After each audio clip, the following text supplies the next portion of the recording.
If you got my last solo episode, you'll know I spent a good while going through the tells that give away a keynote that's been written a little too much with AI. Things like the rhetorical padding, the sycophancy, the fabricated stats. And I think a lot of people went away from that thinking, right, I've cleaned that up. I've caught myself doing all these rhetorical things and job done. It isn't dumb because avoiding the obvious tells is the floor, not the ceiling. There's a whole level underneath that where speakers who've done everything right on the AI front are still quietly handing over the parts of their keynote that were never for AI to write in the first place.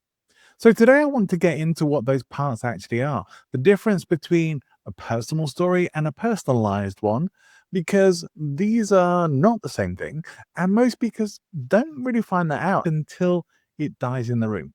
And I also want to talk about something much more practical, which is why you build a keynote to run for 45 minutes and then rarely actually delivers it exactly 45 minutes and what that means for how you should be structuring things from the start.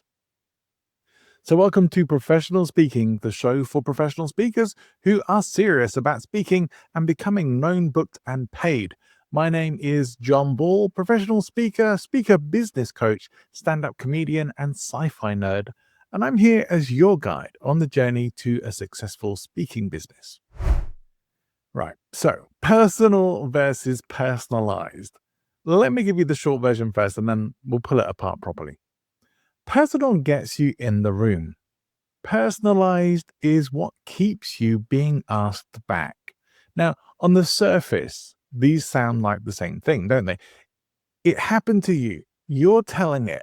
What's the difference? But I promise you, the difference is doing an enormous amount of work. And it's the exact thing that separates a keynote that gets a warm response and a keynote that gets someone in the audience turning to their colleague afterwards and going, "Did you hear the bit about?"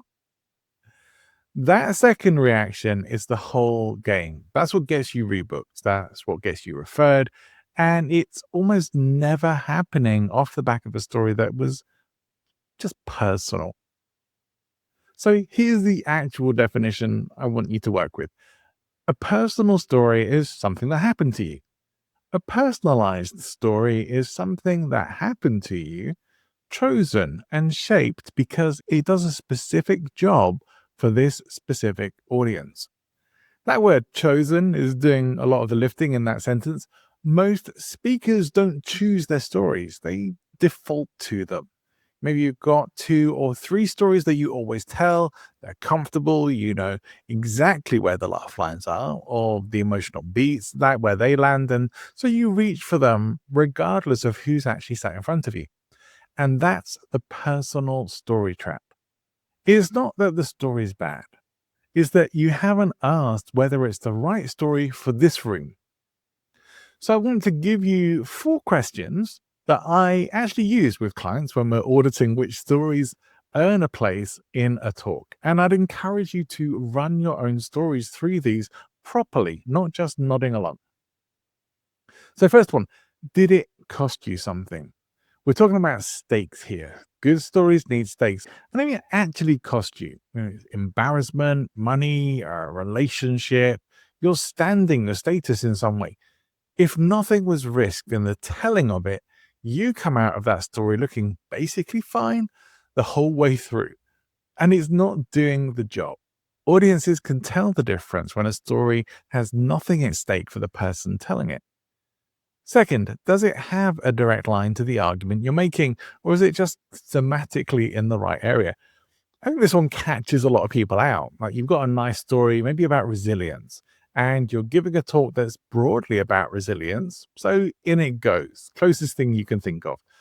But does the story actually prove the specific point you're making in that specific section, or is it just vaguely resilience flavored? Those are very different things. Third, can this particular audience map it into their own situation? Now, I think one story that I like to use, which a lot of people do find very relatable, even if they didn't live through it at the time, was what happened to me when I was on a flight on September the 11th, 2001, and working on the flight as a flight attendant. and there was a communication issue where the flight crew had decided to keep back what was happening in New York and other parts of America from the people on the plane, other than the crew. And once it became very apparent that we were turning back and that we were keeping information from them, that created a whole new set of problems. Very relevant story for I'm talking about some of the issues in communication that come down from the top that often are a bit cut off or don't always think through the consequences of how decisions and choices are made there. So, fourth, and this is a big one for me, could literally nobody else on a stage tell that story? Because if the answer is no, if it's a story that any competent speaker in your niche could tell because it's really more of an anecdote about the industry than about you specifically, that's a good sign that it is personal, but it's not personalized. So here's exactly why AI can't help you with any of that. It has zero access to which parts of your actual life carry the real stakes. It has none other than what you give it. So if you ask it to help you with your stories, it does one of two things. It either genericizes whatever you give it, smooths out the specific, awkward human bits because those don't pattern match to what a story should sound like, or, and this is worse really, it invents one. It gives you a plausible sounding anecdote with a beginning, middle, and end, and it will mean absolutely nothing because nobody lived it. AI's job in this part of the process starts after you've supplied the raw material. It can help you shape a story once you've handed it something real. It can't go and find that real thing for you because it doesn't have its own life to be able to pull those stories from. It can only scrape them from other people's content. Now, I will say, well, I've worked in environments where speakers have been expected to use particular kinds of stories and adapt themselves to that. No, if you're teaching someone else's material and they have specific stories they want you to use, it might not sit comfortably with you, but you're probably going to have to do that. This is not the same thing as where you are the creator of the keynote, delivering your own content and having the choice to be able to give your own stories. Don't borrow other people's stories because you think that they fit right for you. A personalized story should come from you, have stakes, and be about you or related to your life, or something that's from, at least from your point of view of a situation that has happened. Now, the second thing I want to get into, and this one's a bit more of a practical, structural point rather than a philosophical one. Most speakers build just one version of their keynote, and it runs whatever length it runs, usually somewhere around 45 minutes, because that's roughly the industry standard. And that's the talk. And that's the only talk that exists. And then a booking comes in and the brief says, we want 20 minutes. Or the brief says, we've actually got you for the full 90 with a workshop element. And suddenly you're either hacking chunks out of that talk that wasn't built to lose those chunks, or padding it up with stuff that wasn't really meant to be in there to stretch it out. And it will show. It will always show. So the way I want you thinking about this is design the core skeleton for 45, but know precisely which sections are load bearing and which are expansion material. Load bearing means that if you cut it, the whole thing stops making sense. Expansion means it adds some richness, examples, a bit more depth, but the argument survives without it. Why this actually matters commercially and why this is the bit that people skip past is that briefs vary constantly. And if your talk only works at one specific length, you're going to be structurally fragile. And that's not a small thing.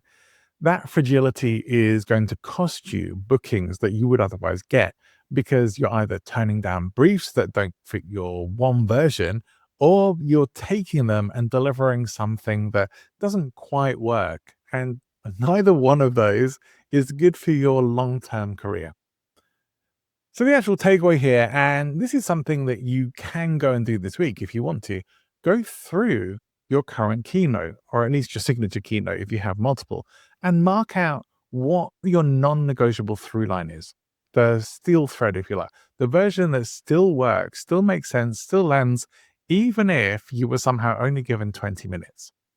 And then separately, mark out your expansion material, the stuff that's there to fill you out towards 60, 90, or whatever the longer version needs to be. Know the difference before somebody asks you to be flexible on that on short notice, because that phone call comes more often than you'd probably think. And it's a much better conversation to have when you already know the answer. So if I pull these two things together with what we've covered last time, here's the actual thread running through both these episodes. Every single trap that we've talked about, the sycophancy, the fabricated stats, the rhetorical padding, and now the generic stories and the structurally fragile talk, all of it comes back to the same root cause. AI can accelerate the mechanics of putting a talk together. What it can't do is take on the risk of that on your behalf. It can't go into your actual life and mine it for the story that costs you something. Look, it may be possible to prompt AI to help draw those stories out of you. It just can't do it for you. And it can't build you a structure that flexes with judgment, because judgment is exactly the thing that it doesn't have any skin in. Your keynote's only worth building if a machine couldn't have built it for you. Everything else is just going to be speedier mediocrity. Now, one more place that this exact same principle shows up briefly is frameworks. A good framework earns its place because it's memorable and it actually helps someone diagnose something true about their own situation. It's a really useful tool to have to be able to shorten and expand very easily. If you have multiple elements to a framework, you can get clear on which are the non-negotiable parts of that and which are the bits that you could leave out of a keynote and perhaps add into a workshop, or at least let people know that there's more because there's a whole framework there you're only teaching a part of, or you're only talking about a part of it.